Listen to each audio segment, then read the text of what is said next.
Amberlynn Reed reached a new low, and for once she didn't even dig the hole herself. This time the shovel was snatched from her hands and wielded by none other than Aunt Tammie, who finally got on a call with her and eviscerated her. After weeks of coy little breadcrumb trails, cryptic hints, and a slow build of tension, the axe finally fell. What we witnessed was not Amber in control of the narrative, not Amber steering the drama, but Amber stripped bare, smugness evaporating, bravado silenced, victim mask hastily applied and failing in real time. She titles the video My Last Day. It's a clickbait melodrama designed to tug on the sympathy strings and inflate the moment into something it's not. My Last Day? Spoiler, she's not leaving YouTube, she's not quitting, and she's not facing her last day of anything meaningful. The title is nothing more than a decoy. It's a flimsy veil over the real story. I'm skipping over the first 25 minutes of her usual verbal soup because my life is far too short to endure that. But 25 minutes in, she betrays herself in the most poetic way possible. A huge McDonald's bag looming like a greasy ghost of truth is caught in the mirror. She notices, she panics, and the camera veers off like it's being yanked by divine intervention. She might as well have tattooed caught red-handed across her forehead. We all saw it. The slip, the bag, the scramble. It's after this that she clarifies her melodramatic last day isn't about leaving YouTube, it's not about mortality, it's about her last day of food freedom, eating whatever she wants.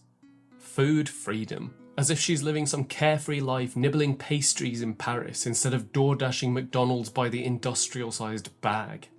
She presents it like a line in the sand, a solemn vow, when in reality it's just the same tired cycle we've all watched for a decade. This isn't the last day of anything, it's just another first day, number 327 on a journey that will evaporate by next week. And no one believes her anymore. You can only cry new beginning so many times before the words are stripped of all meaning, and Amberlynn stripped those words bare years ago. Don't get me wrong, no one is blind to what addiction looks like. I've had my own last days many times. The difference is those moments usually come with a shred of sincerity, or at the very least a private recognition of struggle. What Amberlynn does is turn these into performance art. She packages it, uploads it, and waits for the flood of sympathy that never actually motivates her to change. 10 years on, that script still hasn't evolved. This is it, this time I mean it, my last day of eating what I want. Yet the bags of takeout still make cameo appearances. The cycle resets, she cashes in on the pity. At some point, she has to ask herself, am I supporting a recovery, or am I enabling a performance? With Amberlynn, the answer's obvious. She doesn't want change. She wants the applause for promising it. But with that out of the way, the main event. The call begins. Strap in, because this isn't just another dreary Amberlynn monologue. This is a rare spectacle of her being confronted by someone who knows her, someone who isn't buying her act. Aunt Tammie steps onto the stage, and Amber's carefully cultivated smugness just doesn't stand a chance. I know we've all seen this already, we've all witnessed the unravelling, but it's worth savouring again. There's a unique satisfaction in watching the walls crumble in real time, the switch from arrogance to silence, from control to collapse. It opens with Tammie delivering the kind of line that should have ended Amber's YouTube career on the spot. You cannot drag our names for decades and think you'll walk away without consequences. It's direct right from the start, it's unflinching and brutal. Amber is left gaping, literally, open-mouthed like a fish suffocating on land. She starts rolling her eyes immediately, desperate little ticks of a cornered narcissist trying to conjure up some clever comeback. But nothing comes. She's already flattened, the smug veneer shattered in seconds, and Aunt Tammie's still on her second sentence. 2 sentences, and Amber's entire arsenal of manipulation has been neutralised. It's almost unfair. Almost. Tammie wastes no time in carving straight through Amber's defences. I'm not afraid of you like the others are. That line alone is enough to tell you she knows exactly what game has been played for years. Amber's response is just a smirk and okay. It's so hollow it practically echoes. She peers and makes faces towards the camera as though we, the audience she's manipulated for years, are going to rush to validate her. Tammie goes nuclear. She drags not just Amber, but the entire Reed family. Amber laughs, little fake giggles, peeking at the chat like a schoolgirl, trying desperately to frame herself as the persecuted one. See what I put up with, she seems to say, as if anyone is buying it. Tammie lists the lies, the manipulations, the patterns, and Amber? She doesn't defend, doesn't explain, doesn't even deny. She sidesteps with the limpest question imaginable. What did I do to you in the last 2 years? As though the decade of chaos before has been wiped from history. Tammie digs deep. She pulls out family folklore the very first time she met Amber. The scene? Picture it. A plate of spaghetti. Amberlynn being told that's enough, but still piling more and more on until it becomes the kind of story that sticks and gets passed down at family gatherings like a cautionary tale. That is her family's introduction to her. Greed and disregard immortalized in pasta. Amber's mask begins to slip. The smugness is gone and it's replaced with watery eyes and the trembling lip of someone trying to engineer sympathy. She looks seconds away from crying, but not from shame or remorse. It's all from the sheer discomfort of being exposed. But Tammie doesn't stop. She recounts Amber being bounced from house to house and being kicked out of her grandmother's home for disrespect. Amber sits there rocking side to side, literally like a child, tears threatening to spill. She's clearly hoping the chat will mistake this for fragility, victimhood, but it's transparent. We're not seeing vulnerability. We're seeing a woman cornered, stripped of her script, realizing in real time that the performance isn't working. It's exquisite. She's been on the call for barely a minute and she's already been obliterated. Tammie shifts gears into something far more cutting than spaghetti stories. She talks about her own efforts, about how she wanted to be there for Amber, how she celebrated every new venture, every diet, every hobby, every partner, every fresh start. She tried to be Amber's person, the supportive anchor, and every single time Amber spat it back in her face. Then come the receipts. Every time Amber ghosted, every time she only reached out with her hand open looking for something. Tammie lays it all out, the parasitic pattern of taking without giving. And just when you think it can't get any uglier, she says that Amber is the reason that she and Amber's mother no longer speak. This isn't just petty family squabbles. This is scorched earth. Tammie is spelling out that Amber doesn't just ruin her own relationships. She wedges herself between others and poisons them too. But then it happens, the inevitable pivot. Amber reaches for her old tattered shield, anxiety. She couldn't possibly go and see her family unless Mummy was glued to her side. Every missed visit, every ghosted call, every burned bridge, neatly tucked under the umbrella of mental health. But Tammie doesn't let it slide. She asks point blank, and whose fault is that? It's a golden opportunity for Amber to own a shred of responsibility. Instead, she does what she always does, points the finger right back at Tammie, as if this woman who bent over backwards for her somehow engineered Amber's total inability to function like an adult. It's almost comical. Tammie lays down a decade of evidence, and Amber's grand defense amounts to, "It's your fault I'm broken." The audacity would be impressive if it weren't so pathetic. Tammie sees through it, everyone sees through it, even the chat sees through it. Everyone, of course, except Amber herself. Amber tries to wiggle back control with one of her favourite tricks, flipping the script. Suddenly it's, why is it always me who has to message first? Why do I have to instigate every conversation? This, after Tammie just laid out a laundry list of receipts proving the opposite. It's pure desperation. It's her attempt to claw back the moral high ground, shaky as it is. Tammie doesn't flinch. She reminds everyone that Amber used to boo-hoo at other family members' houses, pouring out the waterworks anywhere but with her. If Amber could cry to them, why not to the aunt who was supposedly so terrifying? Amber's counter is peak Amber. Can you not call it boo-hooing? I was crying. Can you not mock me? You make it hard is Tammie's deadpan response, and it's perfection. Comedy gold. Amber has built a career on mocking and manipulating and belittling others, and now that the mirror has turned on her, she wants immunity. This is trauma, she says. This hurts. No, what it is a woman with no argument flailing for victimhood because it's the only card she has left. And against Aunt Tammie, that card is worthless. With Amberlynn Reid, tears are not catharsis, they're currency. She boo-hoos like it's a full-time job, because to her it is. It's not an authentic expression of emotion, it's just a prop she drags out whenever she feels cornered. It's her most reliable chess piece. Cry, shift the spotlight, reel in sympathy, and hope that everyone forgets the point that was being made. So we're not mocking the trauma, we're mocking the performance, the weaponized whimpering, the crocodile tears that she thinks will reset the board in her favour. Except Tammie didn't budge, the chat didn't buy it, and Amber just sits there floundering. When her manipulation fails, it isn't tragic, it's satisfying. Amber tries her final dodge of this round, claiming that she was the one who chose to end contact. And why? Because she read between the lines and decided that Tammie's messages were too sharp. In Amber's word, tone policing is her ultimate trump card. And then she piles on with Christmas grievances, wounded that she wasn't invited. As though anyone would fault Tammie for keeping a distance during the holidays. The spaghetti incident alone should have guaranteed a permanent ban from anyone's table. No one wants to spend Christmas refereeing a buffet line. But Tammie once again just slices through the nonsense. Your manipulations don't work anymore. Your plans aren't working. Amber's face drops into a sulky pout, and the rocking starts up again and the smugness drains away. Tammie reminds Amber that she's been the in-between person for years. Without Tammie, Amber wouldn't have her mother back.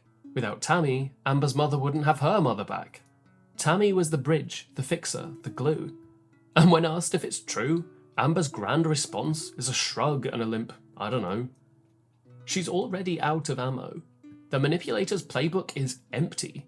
She has nothing left but rocking and sulking like a child caught in a lie. I thought Tammie was going to back down after that, but she goes straight for the jugular. She brings up the one thing that Amber has skated past for far too long. Her reckless, self-serving use of assault allegations. Amber's infamous excuse, the "I used the wrong word," is finally being dragged out into the daylight where it belongs. This is territory that Amberlynn hates revisiting. She built an empire on exploiting sympathy, and there's nothing more grotesque than tossing around language that serious as if it's interchangeable with oopsie. But Tammie puts it on the table without flinching. Amber's response? A familiar quiver, tears gathering again, lips trembling. It's not because she's suddenly overcome with clarity or guilt. It's because someone's finally saying out loud what she's been trying to dodge. It's the ultimate exposure, her ugliest tactics being named and shamed. She has nothing left that will spin this in her favour. Tammie delivers what might be the most important line of the entire call. You're not the only one with damages, but I never let it be an excuse. It lands like a sledgehammer because that's the truth Amber has evaded her entire adult life. Everyone has pain, everyone has baggage, everyone has scars, but decent people don't weaponize them into get-out-of-jail-free cards. Most people don't use them as shields to deflect responsibility or as bait to reel in sympathy. It's a reminder that her trauma isn't unique and it isn't justification. It's just her favourite excuse, and Tammie refuses to let it pass. Amber slides into her usual revisionist history monologue. Yes, she was a terrible teen, and yes, her 20s were a disaster, but that was then. Her 20s were 4 years ago. Now she insists she's grown and changed and takes accountability. Except, of course, she immediately undercuts it with the word she cannot live without. Damaged. Always that back door, always that justification. Then she makes her worst move yet. She doubles down on the assault claims. But Tammie says flat out what everyone else is thinking.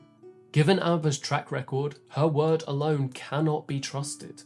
And Amber reacts exactly as manipulative people do when they're cornered. Anyone who questions me is sick. That's the trap. That is what false accusers rely on. They bank on the fact that questioning them makes you look cruel, so they can keep exploiting that untouchable status. I respect the way Tammie cuts through it. If it happened, it's awful and no one should endure it.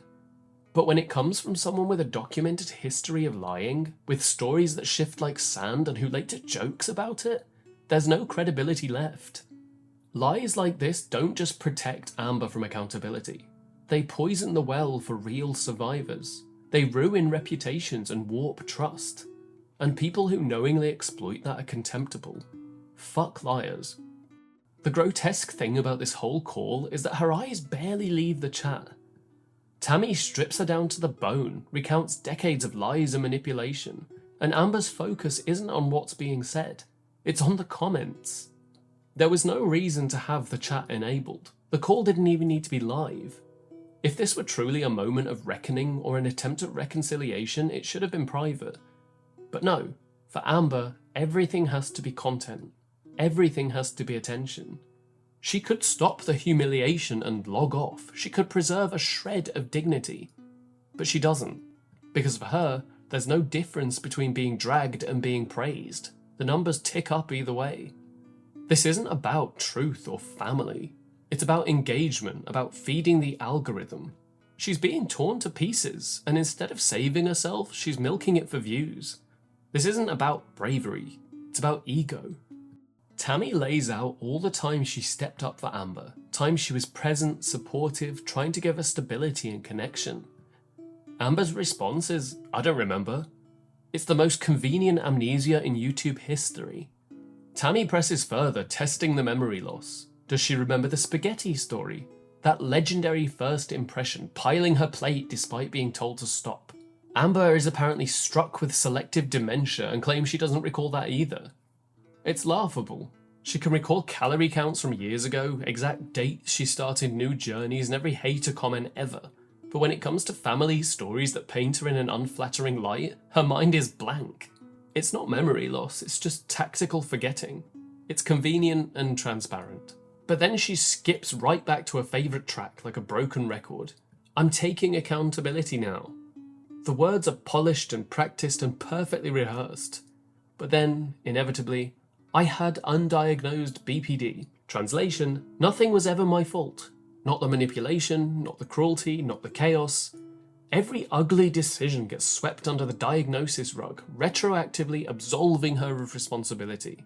She wants the applause for owning up while simultaneously declaring herself untouchable. Accountability means you stop making excuses. But for Amber, accountability is just another costume. She'll wear it long enough to get the credit for changing and then rip it off the moment someone expects her to actually live by it. By blaming an undiagnosed condition for decades of calculated behaviour isn't accountability. It's a loophole. Tammie shifts the focus to the one relationship that somehow still functions in Amber's orbit, her mother. And even that, Tammie says, is transactional. Amber treats her mother like a glorified Uber driver, demanding time off work, rides on command, no regard for her mother's life or limits. And while Tammie lays this out, Amber's expression is confused, as if all this is brand new information, as if we haven't seen it happen, repeatedly, on camera. So what does she do? What she always does when she's cornered. She throws her own mother under the bus, saying that her mother just tells stories wrong. Charming. Her own mother is now the unreliable narrator in her life story. Tammie isn't falling for it, and Amber whines about how unfair it is that people would believe gossip over her word, as though her word has ever held water. But Tammie talks over her, just keeps going, doesn't pause, doesn't yield. Amber's face is that unmistakable wounded child expression. The moment she realises that no one's letting her control the conversation anymore. Amberlynn has always been the loudest voice in the room, the one who dominates, interrupts, and dictates. And now she's being silenced, talked over, corrected, fact-checked in real time. It's delicious, and she deserves to lose control like this more. How can you hold me to the standard of who I was in my 20s, Amber asks, unaware that she's still marinating the same festering ego stew she's been brewing ever since she first picked up a camera. Amber, your 20s ended like 5 minutes ago. You haven't reinvented yourself, you've barely changed the font. Your patterns are the same. The manipulation, the victim playing, the crocodile tears, the binge cycles, the declarations of accountability followed by emotional escape routes. It's all still happening. Right now, on live stream.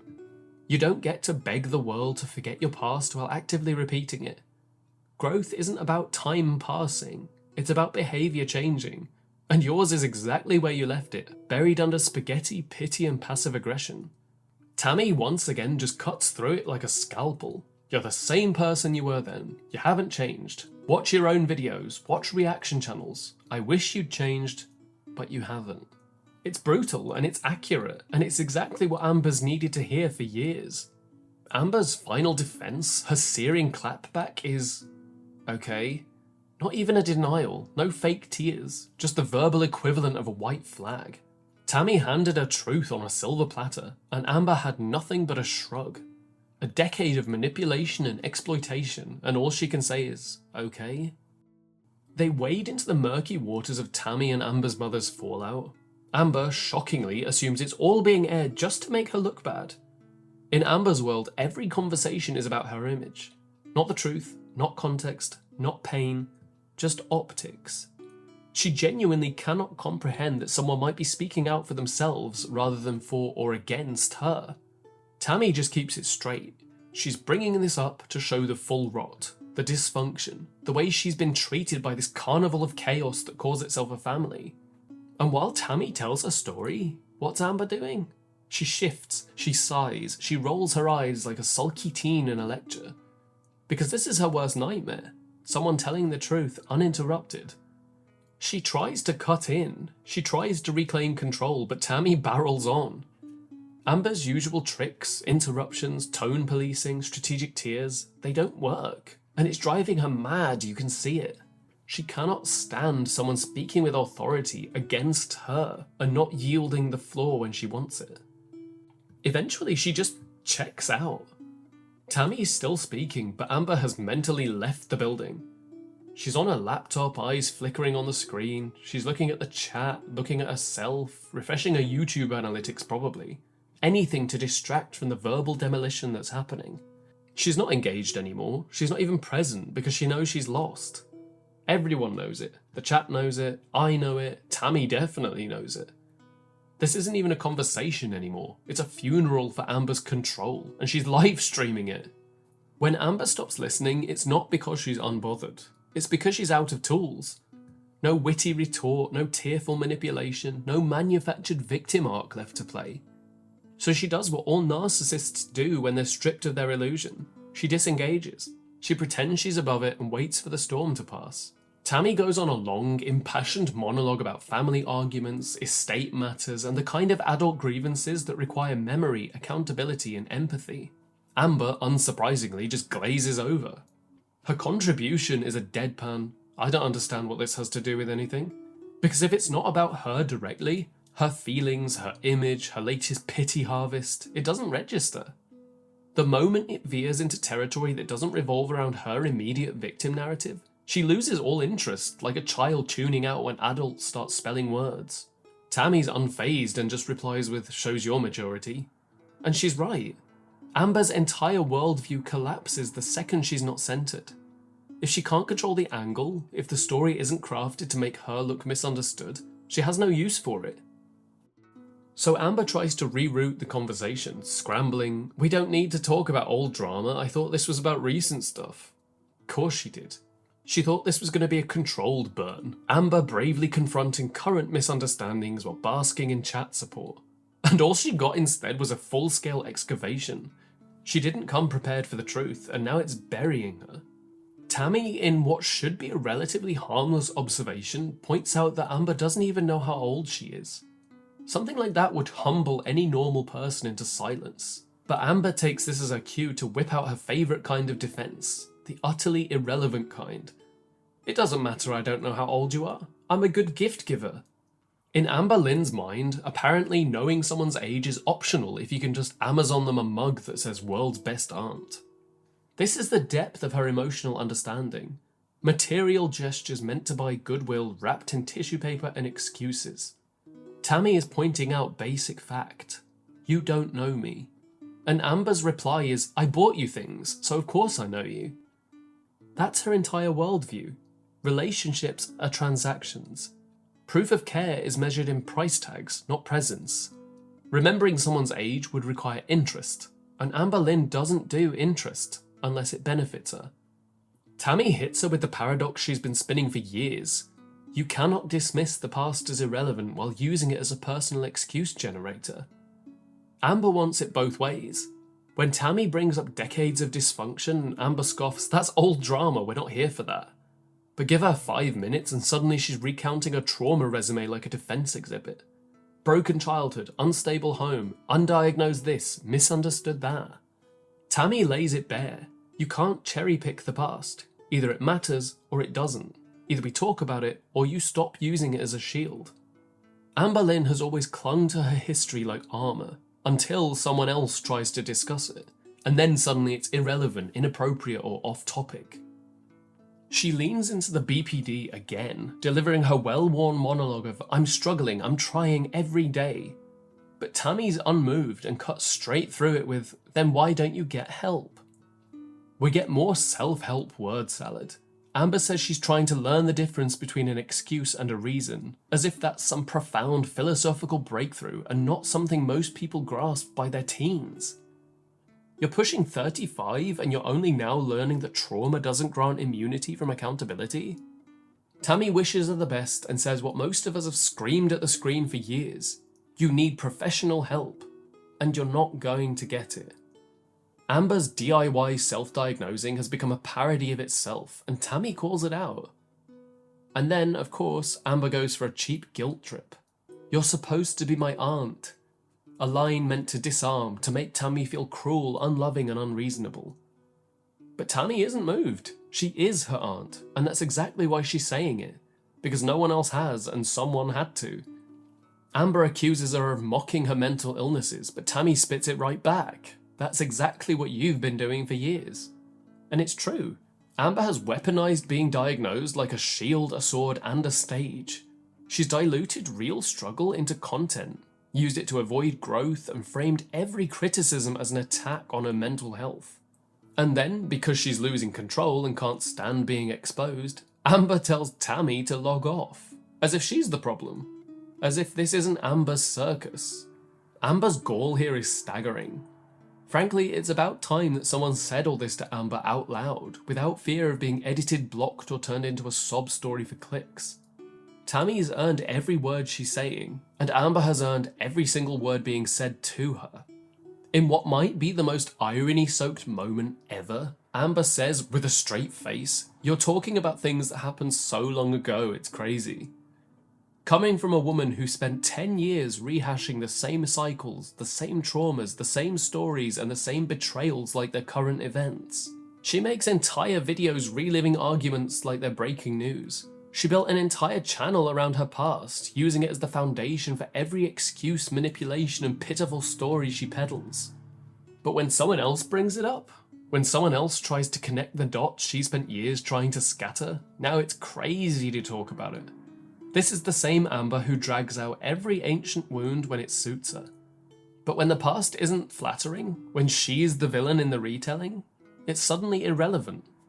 She's locked in her usual loop of self-serving bewilderment and keeps repeating the same question like a broken animatronic at a deflection museum. Why now? Why are you doing this now? In her mind, conflict is always something triggered by something immediate. Some singular event she can isolate, discredit, and dismiss. She cannot process that people reach breaking points. Pain doesn't need to be recent to be real. A decade of mistreatment, disrespect, manipulation, and mockery can slowly corrode someone until they finally snap one day. Tammie tells her calmly and clearly multiple times that this is a build-up. Years of being used, erased, lied about. This isn't about some trivial argument last week. It's about everything. But Amber won't hear it. She keeps looking for a trigger, something she can reduce to drama instead of consequence. Because if she acknowledges that this is a result of who she is, not just something she did, she has to confront the reality that Tammie isn't just angry. She's done. And Amber's brain has no compartment for done. She only understands jealous, mean, hater, misunderstood. Anything but fed up with your bullshit. It's not why now, Amber. It's how has it taken this long? Tammie spells it out with precision. Amber pushes and pushes and pushes. Not in explosions, but in quiet, constant erosions. It's how she operates. Not by one grand betrayal, but hundreds of tiny ones. And then Tammie perfectly explains a relationship with Amber. Being in a relationship with her is a slow death by 1,000 cuts. It's the most devastating summary of Amberlynn Reid ever spoken. She's not a hurricane or a monster in the night. She's just a steady drip of manipulation, denial, guilt-tripping, excuse-making, and casual cruelty. A constant draining presence that slowly wears you down until there's nothing left but numbness and resentment. Amber isn't just some misunderstood soul trying her best. She's an emotional leech with a ring light. After enduring Amber's eye rolls, interruptions, theatrics, and years of being abused, discarded, and publicly maligned, Tammie closes with finality. She calls Amber what so many others have done: vile, manipulative, abusive. Not hurt, not misunderstood, not broken. Abusive. And then she delivers a final blow, clean and cold. I never want to be in your life again. She doesn't scream, she doesn't cry. She wishes her well with all the warmth of a resignation letter. And then she follows it by basically saying, I give no more fucks about you. And then the call ends. Amber's just left blinking into the void, her audience watching, her ego deflating. She brought this woman on for sympathy bait, for a redemption arc, for content. But what she got was truth and the unmistakable sound of a door slamming shut. She just sits there glitching like an NPC, blinking, looking around, rocking slightly. But the mask slides back on almost immediately. That smug, hollow smirk that she thinks reads as unbothered. She says she feels verbally attacked, that it was all so painful. Of course she does. When cornered, she doesn't reflect. She reframes. She doesn't ask why someone might be so fed up. They just become mean, toxic, or abusive, or whatever new labels she's testing out that week. The pain she's suddenly referencing isn't real introspection. It's just branding. It's something she can use in her next video, her next live stream, to shape herself back into the tragic protagonist.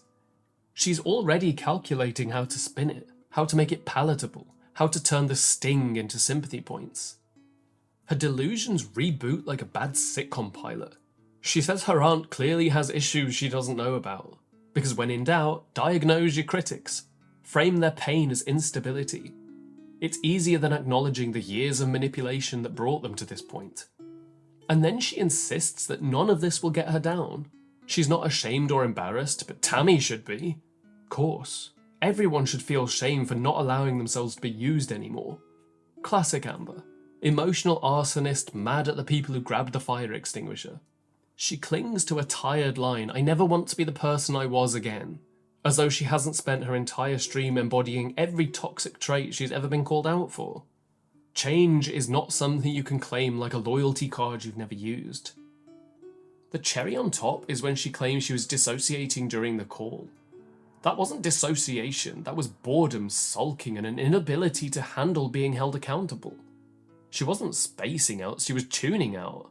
She says she doesn't care, but Uber Eats and DoorDash are going to be busier than a confessional booth in Vegas this week. The binge is coming. The self-soothing spiral is queued up.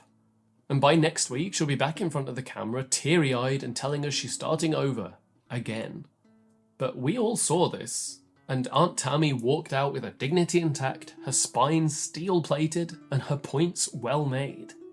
And after all the sob stories, blame games, crocodile tears, and public unravelings, Amberlynn is still sitting exactly where she's always been. Alone, surrounded by enablers that she pays or manipulates, with no one to talk to who isn't a reaction channel.